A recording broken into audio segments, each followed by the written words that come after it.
ایک ٹھاکر صاحب آئے, انہوں نے کہا ہو تم سب ٹوپی لگانے لگے, تم کیا کرنا چاہتے ہو, تم یہ ہے وہ ہے. جب اس کے بعد تھوڑا وقت گزرا, وہاں کے کچھ چاہنے والے آئے, ہمارے برادر نسبتی نیتا جی ہیں منا نیتا, ان کے کچھ دوست تھے, وہاں چیک ڈیم وغیرہ بن رہا تھا ان کا, تو وہ آئے.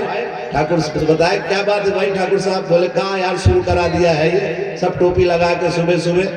کہنے لگے اچھا یہ بتاؤ کہ کچھ ان میں تبدیلی آئی؟ کہ یار تبدیلی تو یہ آئی ہے کہ یہ ہمارے کھیت کے بروے اکھاڑ لاتے تھے سب, کہا وہ اب نہیں کرتے ہیں, اب بہت تبدیلی آئی ہے. کہا ٹوپی ووپی لگا کے. بولے بس وہی سکھایا جا رہا ہے, ان کو انسانیت سکھائی جا رہی ہے. آپ مطمئن رہیں, 1 سال کے بعد آپ مجھے رپورٹ دینا. تو اب وہ سارے کے سارے ہمارے برادران وطن ٹھاکر سارے لوگ کہے بھیا یہ قائم کرا تم اور یہ بناوا اور اس طرح سے اس کو صحیح کرو, ہم ساتھ میں ہیں, ہم ضرورت پڑے تو ہم سے آپ پیسہ لے. کہ آدمی غلط فہمی کو دور کیا جائے. تو یہ مکتب گاؤں گاؤں میں جو ہم بنا رہے ہیں کہ بھئی یہ بچے جو کچھ نہیں جانتے, جب کچھ نہیں پڑھا انہوں نے تو چوری کریں گے, ڈکیتی ڈالیں گے. آج تمہارے بیروے اکھاڑے ہیں, تمہارا کھیت اکھاڑا ہے, کل تمہارا تالا توڑیں گے, تم ان کو ستائیں گے, شراب پئیں گے, شراب پلائیں گے, جوا کھیلیں گے, جوا کھلائیں گے, وہ بھی برباد ہوں گے, اور تمہارے ٹھاکروں کے لڑکوں بامنوں کے لڑکوں کو بھی برباد کریں گے. اچھے گھرانے کے لڑکوں کو بھی یہ چور ڈکیتی, چھوٹے چھوٹے خاندان کے لوگ بیچارے کچھ دھندہ پانی کچھ ہے نہیں, چور ڈکیتی چاہے مسلمان ہو یا ہندو ہو کوئی بھی ہو, اگر ان کی تربیت آپ نہیں کریں گے, مالک سے نہیں ڈرائیں گے تو وہ یہی بنیں گے. تو یہ ہمارے مکتب, تو ہم تو کہتے ہیں, ایس پی صاحب کبھی کبھی ہوتے, کلکٹر صاحب بھی ہوتے, تو ہم کہتے ہیں صاحب ہم تو آپ کا ہاتھ بٹا رہے ہیں کہ آپ کے چوروں کی سنکھیا کم ہوگی, آپ کے چوروں کی سنکھیا کم ہوگی, آپ کو پکڑنے میں پولیس کم لگے گی. اگر 10 چور تھے تو ہم کب کرتے کرتے 2 ہی رہ جائیں گے. ایک گاؤں علاقے میں 100 چور تھے تو ہم ان کو دین, اور یہ ہماری جماعتیں جائیں گی 4-4 مہینہ لگوائیں گے. جو شراب کے اڈے سے اٹھ کر کے آتے ہیں ماشاءاللہ دیندار بن جاتے ہیں, کوئی چوری کرتا ہے, کوئی ڈکیتی ڈالتا ہے, اب آ کے توبہ کرتا ہے, روتا ہے, رات کی تنہائیوں میں صبح تہجد میں اٹھ کر کے وہ رونے والا بنتا ہے. یہ کون کر رہا ہے؟ یہ جماعت والے جا کر کے بیچارے وہاں سے اٹھا کر کے لاتے ہیں. یہ چھوٹے مکتب میں بچوں کو, چھوٹے بچوں کو پڑھاتے ہیں, اس کا بھائی شرابی تھا, یہ پڑھ کر کے دیندار بن گیا, اب وہ پورا گھر تبدیل ہو گیا.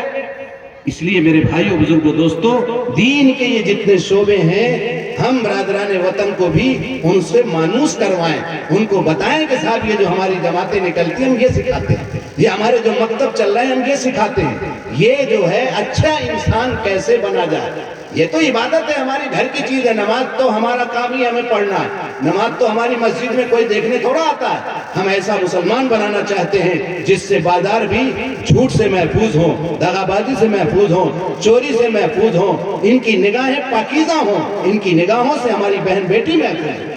اس کو ہم ایسا مسلمان بنانا چاہتے ہیں کہ اگر سڑک پر کوئی بہن آ رہی ہے, چاہے کسی کی بیٹی ہو, اس کی نگاہ نیچی ہو جائے کہ یہ ایسی ہے جیسے میری سگی بہن جا رہی ہے.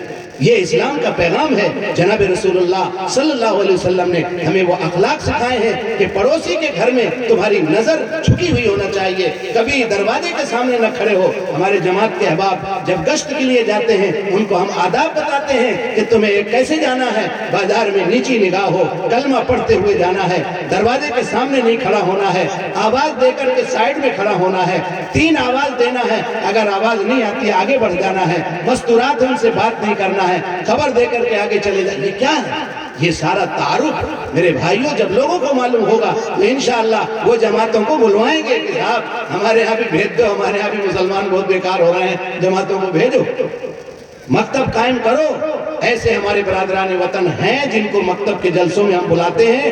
اگر مکتب بند ہو جاتا ہے تو ان کو فکر ہو جاتی ہے کہ بھئیہ وہ بند ہے یار, شروع کرا, مولوی صاحب کہاں چلے گے تمہارے. اس لیے میرے بھائیوں بزرگوں دوستوں, یہ جو مکاتب کا نظام ہے, جو جلسہ کروایا جاتا ہے, اس جلسے کا مقصد یہ ہوتا ہے کہ کارگزاری آئے. کوئی بھی پروگرام ہوتا ہے, اجتماع ہوتا ہے, وہ کائے کے لیے ہوتا ہے؟ سال بھر جو محنت کرتے ہیں اس کی کارگزاری آ جائے, کتنی جماعتیں نکلی, کیا کام ہوا.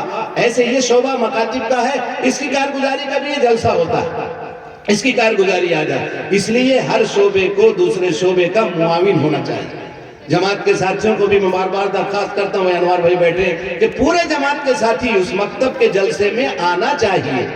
جس طرح ہم اجتماع میں پابندی کے ساتھ جاتے ہیں, ان جلسے کو معمولی نہ سمجھیں کہ اس کا کہنے والے بچے ہیں, ارے بچوں کے جلسے میں کیا کوئی دائی تو آ نہیں, کوئی مقرر تو آ رہا ہے. نہیں, اس سے مطلب نہیں. حضور حضرت علی کرم اللہ وجہ نے فرمایا, انظر الی ما قال ولا تنظر الی من قال، اس چیز کی طرف دیکھو کہ کیا کہی جا رہی ہے، اس شخص کی طرف مت دیکھو کہ کون کہہ رہا ہے۔ ماشاءاللہ مردوں سے زیادہ ہماری مستورات ہماری بہنیں آئی ہوئی ہیں، اللہ ان کے آنے کو بے انتہا قبول فرمائے۔ اصل پورے گھر کا مینجمنٹ تو ان کے ہاتھ میں ہے، ان کی گود اگر اسلامی بن گئی، خدا پاک کی قسم اس گود سے اولیاء اور کتب آج بھی پیدا ہوں گے، آج بھی رابعہ بصریہ جیسی بچیاں پیدا ہوں گی، آج بھی حسن بصری جیسے بچے پیدا ہوں گے۔ ان ماؤں کی گھر کی تعلیم کے ذریعے سے، مکاتب کے ذریعے سے چھوٹی چھوٹی بچیاں تیار ہوں گی، اس کے بعد دعوت و تبلیغ کے عمل سے، دین کے شعبوں میں بزرگوں کے تعلق سے اور اللہ والوں سے جڑ کر کے پھر ان کی زندگیاں ایسی حسین بنیں گی کہ حضرت فاطمہ کی سیرت ان کے گھر میں زندہ ہوگی، حضرت عائشہ کی زندگی ان کے گھر میں زندہ ہوگی، حضرت خدیجہ الکبریٰ کی زندگی ان کے گھر میں زندہ ہوگی۔ جیسا کہ آپ دیکھ رہے ہیں پولیس محکمے میں رہتے ہوئے ہماری محترمہ خاتون نے کتنا شاندار قرآن پڑھا ہے، اللہ تعالیٰ ان کے عمر میں برکت عطا فرمائے اور ان سے ہماری دوسری مستورات کو سبق حاصل کرنے کی توفیق نصیب فرمائے۔ معلوم یہ ہوا کہ کسی شعبے میں جانا کوئی بری بات نہیں ہے، اسی لیے کہ اکبر الہ آبادی نے کہا ہے تم شوق سے کالج میں پڑھو پارک میں گھومو، تم شوق سے کالج میں پڑھو پارک میں گھومو، جائز ہے غباروں پہ اڑو چرخ پہ جھولو، پر ایک سخن بند ہے عاجز کی رہے یاد، اللہ کو اور اپنی حقیقت کو نہ بھولو۔ تم خوب اللہ تمہیں ترقی دے، انجینئر بنو، ڈاکٹر بنو، ایسے ڈاکٹر بنو کہ خدمت سے پوری دنیا اشش کر رہی ہو، بھیڑ لگ رہی ہو، ایسے وکیل بنو کہ تمہارے مقدمے کی لائن لگی ہو کہ بھائی ہے وکیل صاحب سچا، کسی کو جھلاتے نہیں ہیں، مقدمے میں جو حقیقت ہوتی ہے وہ پہلے واضح کر دیتے۔ اس لیے میرے بھائیو بزرگو دوستو، ہر شعبے میں ہمارے بچوں کو ترقی، آج تو آئی پی ایس ماشاءاللہ بچے خوب نکل رہے ہیں، اب جو ہے ریشو بڑھ رہا ہے، تعلیم کا ریشو بڑھ رہا ہے، لیکن دین کے ساتھ بڑھا رہا ہے۔ دین اس لیے نہیں ہے اور صاحب دین دانو تو کٹر پنتھی، پتہ نہیں کہاں سے نکال دیا، اور کٹر پنتھی نہیں، وہ بیوقوف آدمی ہے، کٹر پنتھی کا لیبل لگاتے، کٹر پنتھی اس کو نہیں کہتے، کٹر پنتھی جو داڑھی اور ٹوپی رکھ لیا تو کٹر پنتھی، یہ تو اپنے نبی کی سنت ہے، اور بلکہ جو مذہب کا واقعی میں ماننے والا ہوگا اس سے بڑا نرم دل کوئی نہیں ہوگا، اس کو کٹر پنتھی تو یہ بدنام کیا گیا ہے۔ ایک سوچی سمجھی اسکیم کے تحت بدنام کرنا ہے وہ الگ بات ہے، لیکن آؤ حقیقت کا جب مطالعہ کریں گے آپ دیکھیں گے ہماری زندگیوں میں تو انشاءاللہ ہم سے زیادہ بہتر آپ کو کسی کو نہ پائے گا۔ ہمارے دل میں جو انسانیت کا درد ہے، جو حضور کے چہرے موہرے کو پسند کرتا ہے، وہ حضور رحمت للعالمین کے جو چہرے کو اپنے چہرے پہ سجاتا ہے، وہ نبی اکرم حضرت محمد مصطفیٰ صلی اللہ علیہ وسلم کے اخلاق سے کیسے دور ہوگا؟ ہم محمد رسول اللہ کے ماننے والے ہیں، مسلمان کے معنی ہی ہوتے ہیں اللہ کا فرما بردار بندہ، اپنے طبیعتوں کو سرنڈر کرنے والا، نبی کے حکموں پر اپنے کو تابع کر دینے والے کا نام مسلمان ہے۔ جس کا ایمان سلامت ہو اپنے آپ کو سرنڈر کر دے کہ ہماری طبیعت کچھ نہیں ہے، جو آپ فرما دیں اسے کرنا ہے، جس سے آپ روک دیں اس سے ہمیں رکنا ہے۔ ہم سود نہیں لیں گے۔ مارکیٹ میں مشہور ہو کہ مسلمان، ارے بھئی وہ تو لوگ سود نہیں لیتے، سودی کاروبار بھی نہیں کرتے، وہ آفیسر ہیں، رشوت نہیں لیتے۔ اسی شہر میں رحمانی صاحب بچی ابھی آئی تھی، رحمانی صاحب کی شاید پوتی تو نہیں ہے وہ جو پڑھنے آئی تھی، رحمانی صاحب اللہ ان کی مغفرت فرمائے، شاید انتقال ہو گیا ہے نا ان کا، اللہ ان کی بال بال مغفرت فرمائے۔ میں ان سے واقف تھا، ملاقات تھی میری، ہمارے کچھ ملنے والے ٹھیکیدار ہیں، ان کو نصیحت کرتے تھے کہ اللہ کے بندو اللہ سے ڈرو، زیادہ کمیشن خوری مت کیا کرو، اللہ سے ڈرا کرو اور حلال کمائی کا پیشہ بناؤ، حرام کے راستے سے بچو۔ آج وہ ٹھیکیدار زندہ ہیں، بتاتے ہیں کہ رحمانی صاحب جیسا ایسا انجینئر کوئی آیا نہیں۔ اس لیے میرے بھائیو چھاپ چھوڑو، ایک اپنی ہر وبھاگ میں، آپ پولیس میں ہو تو ایک چھاپ ہو کہ یہ مسلمان ہے، کسی کو ستاتا نہیں ہے، پیسے پر بکنے والا نہیں ہے، زندگی کے ہر شعبے میں محمد رسول اللہ صلی اللہ علیہ وسلم کی غلامی تم سے جھلک رہی ہو کہ محمد رسول اللہ کا غلام ہے، یہ کسی بھی شعبے میں انشاءاللہ خیانت نہیں کرے گا، اپنی تنخواہ پر گزر کرے گا، ڈیزل پٹرول اپنے ذات پہ خرچ نہیں کرے گا، اور آفس کی گاڑی اپنی ذات کے لیے استعمال نہیں کرے گا۔ ایسے ایسے آفیسروں کو دیکھا ہے، وہ تھے اسی مزاج کے کہ اگر اپنے کام سے گئے ہیں تو ڈیزل آفس کا استعمال نہیں کیا۔ رحمانی صاحب کی فیملی اگر بیٹھی ہو، انہیں چاہیے کہ اپنے ان بزرگوں کے نقش قدم پر چل کر اپنی زندگی میں ان تمام چیزوں کو اپنانا چاہیے۔ اس لیے میرے بھائیو بزرگوں دوستو، آپ کا یہ جلسہ بہت کامیاب رہا۔ ماں بہنوں سے میری گزارش ہے کہ جس طرح ماشاءاللہ آپ حضرات کی محنت نظر آ رہی ہے اس میں عورتوں کی، کہ ان کی پابندی کے ساتھ یہ بچیاں آئی ہیں تب ان کا تلفظ درست ہوا ہے۔ اب آپ سے کوشش کریں، ہمارے ذمہ دار حضرات بھی بیٹھے ہیں یہاں، کہ جس محلے میں مکتب نہیں ہے وہاں بھی مکتب کی شکل آ جائے۔ ہمارے حضرت قاری صدیق صاحب باندھوی رحمت اللہ علیہ کی یہ فکر رہتی تھی کہ پورے حمیرپور ضلع باندھا اطراف میں پورے ہندوستان کی فکر کرتے تھے، لیکن خاص طور اپنے ان 2 ضلعوں کے بارے میں کہ کوئی گاؤں ایسا نہ ہو جہاں قال قال رسول اللہ کی صدا نہ گونجے، مکتب قائم ہو۔ کہیں پہلے مکتب قائم ہو، بعد میں اللہ والے جماعت پہنچے پائیں، پہلے جماعت پہنچے تو وہاں مکتب کی شکل ڈالو۔ یہ سب مل کر کے کام کرنے کی ضرورت ہے۔ جو حضرات کسی کام سے نہیں جڑے تو کام کرنے والوں کی ٹانگ کھینچنا بند کر دیں، کم سے کم ان کے لیے دعائیں کریں کہ بھئی ہم نہیں کر سکتے، کم سے کم یہ لوگ کر رہے ہیں۔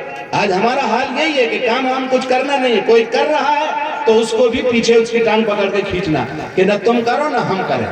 اس لیے یہ اخلاص کے ساتھ جب آپ لگے رہیں گے، حضرت مولانا علی میاں صاحب رحمت اللہ علیہ بڑے بزرگوں میں گزرے ہیں جو عالمی شخصیت تھے، جن کا عرب ملکوں میں اتنا احترام تھا۔ وہ حضرت سے ملاقات ہوئی تو حضرت نے کہا بعض وجوہ سے اقامتی درسگاہوں سے زیادہ اہم مکاتب ہیں۔ کیوں مدرسوں میں تو آپ کے 2.5% لوگ آ رہے ہیں پڑھنے، 97.5% اسکولوں اور کالجوں میں بچے پڑھ رہے ہیں، ان کے دین کا کیا ہوگا؟ اس لیے مدرسوں سے زیادہ مکتب ہونا چاہیے، کوئی محلہ خالی نہ ہو بلکہ ہر گھر مکتب بن جائے۔ ماشاءاللہ ہماری درخواست ہے صاحبہ سے، سمیر صاحب کی والدہ سے میں درخواست کرتا ہوں کہ اتنا اچھا آپ قرآن پڑھتی ہیں، آپ کو شاید ہو سکتا ہے چلاتی ہوں، آپ تھوڑا سا وقت نکال کر اپنے گھر میں عورتوں کا بچیوں کا ایک مکتب چلائیں تاکہ اللہ کی طرف سے آپ کا یہ قرآن کا سلسلہ جاری رہے، کیونکہ نبی پاک صلی اللہ علیہ وسلم نے فرمایا خیرکم من تعلم القرآن وعلمہ، تم میں سب سے بہتر انسان وہ ہے جو قرآن کو سیکھے اور قرآن کو سکھائے۔ کریں گے بھائی انشاءاللہ۔ اللہ تعالی ہم سب کو نبی رحمت حضرت محمد مصطفیٰ صلی اللہ علیہ وسلم کے طریقے پہ عمل کرنے کی توفیق نصیب فرمائے۔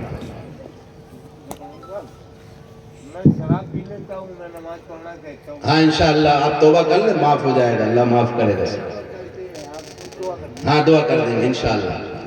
تو میں نے کہا آپ سے قرآن کی آیت یا ایھا الذین آمنوا قوا انفسکم واہلیکم نارا، اے ایمان والو اپنے آپ کو یعنی تم خود اور اپنی بیوی بچوں کو جہنم کی آگ سے بچاؤ۔ اس لیے ہمیں جو ہے اس کے لیے 2 کام کرنے ہیں۔ ایک کام کیا کرنا ہے؟ بڑوں کو بڑوں والا کام کرنا ہے، اس سے جڑنا ہے، اور اللہ تعالیٰ نے یہ کام دیا ہے ہمیں اس سے جڑنا ہے۔ دیکھو بھائی یہ بہت صاف ستھری بات ہے، اب جس کو اتفاق نہ ہو میں ان سے بھی درخواست کرتا ہوں کہ تھوڑا سا وقت نکالیں، آپ کبھی 3 دن کے لیے جائیں، آپ کسی مسجد میں رات کی تنہائیوں میں 3 دن آپ رو لیں گے، تہجد میں اٹھ کر کے رونے کی تو توفیق ہو جائے گی آپ کو۔ آپ مجھے نہ دیکھیں، انوار بھائی کو نہ دیکھیں کہ مولانا ہاشم صاحب باتیں بڑی کرتے ہیں، ان کی یہ غلطیاں ہیں، ان کی یہ غلطیاں ہیں، ان کی ارے اس لیے ہم نہیں جاتے، یہ مت دیکھیں۔ یہ کام اللہ اور اس کے رسول کا کام ہے، اس میں نکل کر کے آپ 3 دن آج جب نکلے ہیں۔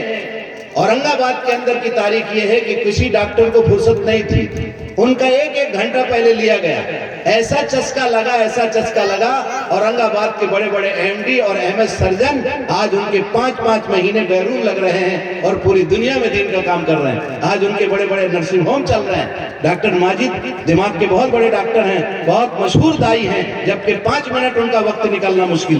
تو ایک عنوان جب ہوتا ہے تو اس میں وقت کا نکالنا آسان ہوتا ہے۔ اس لیے جتنے حضرات یہاں بیٹھے ہیں ان سے میری درخواست ہے کہ دعوت و تبلیغ کے کام میں بھی جڑ کر کے اپنی زندگی کو بنائیں، اپنے بچوں کو مکتب میں پہنچوائیں۔ یہ دونوں شعبے ہمارے معاون ہیں۔ اصل تو ہماری خود کی ذمہ داری تھی کہ ہم ان کاموں کو کریں جو جنت میں لے جانے والے ہوں، ان کاموں سے بچیں جو جہنم سے لے جانے والے، ان کاموں سے بچیں۔ شادی بیاہ کے موقع پر علماء سے پوچھ کر شریعت کے مطابق اپنی شادیاں کریں، اپنی خوشیاں اور اپنی غمیاں، بچوں کا پیدا ہونا۔ یہ پیدائش کے وقت ہم کچھ بھی کر دیتے ہیں کہ صاحب خوشیوں میں 12 سال کے بعد بچہ پیدا ہوا تو یہ ڈی جے بجا رہے ہیں، یہ سب نہ کر کے حضور کے طریقے پر اپنے بچوں کی پیدائش کو عقیقہ کرنا ہے، 7ویں دن اچھا نام رکھنا ہے۔ شروع سے پیدا ہونے سے لے کر وفات تک جب حضور کے طریقے کو ہم اختیار کریں گے انشاءاللہ اللہ تعالیٰ بغیر کسی حساب کتاب کے جنت میں داخل کر دے گا۔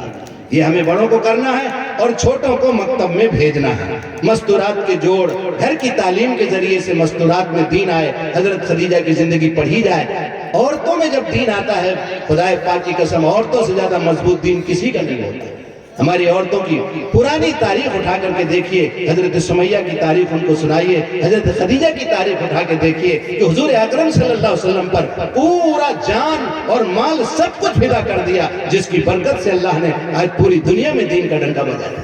اس لیے ہماری ماں بہنیں پیچھے نہیں ہیں دین کے معاملے میں، ان کو بھی دین پر لایا جائے، بلکہ ان کے لیے تو بہت آسان ہے جنت۔ وہ گھر کی چہار دیواری میں ایک دفعہ عورتیں حضور پاک علیہ السلام کی خدمت میں حاضر ہوئیں، کہا یا رسول اللہ، یہ مرد لوگ جمعے میں جاتے ہیں، عیدین میں نمازوں میں جاتے ہیں، اللہ کے راستے میں باہر نکلتے ہیں، مجاہدہ کرتے ہیں، ان کے ثواب بہت بڑھ جاتے ہیں، اور ہم تو گھر کی چہار دیواری میں رہتی ہیں، تو ہمارا تو بہت ثواب کم ہوگا۔ اللہ کے نبی حضرت محمد صلی اللہ علیہ وسلم نے فرمایا عورتوں سے ان کو بتا دو کہ جو عورت اپنے گھر میں گھر کی چہار دیواری میں قید رہ کر اپنے شوہر کے حکموں کی تابعداری کر کے اپنے بچوں کی تربیت کرتی ہے، اور اپنے بچوں کی تربیت میں اپنے کپڑے میلے کرتی ہے، اور گھر کا کھانا بناتی ہے، گھر کی چہار دیواری میں اپنے بچوں کو سنوارنے میں اور تربیت کرنے میں وقت گزارتی ہے، وہ مجاہد فی سبیل اللہ کا اجر گھر کی چہار دیواری کے اندر اللہ اس کو عطا فرمائے۔ اس لیے میری مائیں بہنیں اس کام کو معمولی نہ سمجھیں جو اپنے بچوں کی تربیت کر رہی ہیں، کیونکہ مرد باہر جا کے کما کے لاتا ہے، آپ کو اللہ نے گھر کی ملکہ اور شہزادی بنائی ہے، آپ پوری صلاحیت اپنے بچوں کی تربیت میں لگائیے، انشاءاللہ آپ کی گود سے اللہ قطب اور ابدال کو پیدا کرے گا، ہندوستان میں ایسے ایسے لوگوں کو پیدا کرے گا کہ دنیا کے تمام انسانوں کے کام آنے والا آپ کی اولاد بنے گی، آپ کے گود سے پیدا ہونے والا انسانیت کا خادم بنے گا، ملک کا خادم بنے گا، ملک سے پھر جانوں کو فدا کرنے والا اور قوم ملت کے لیے اپنے آپ کو اپنی قربانی دینے والی اولاد آپ کی نسلوں سے پیدا ہوگا۔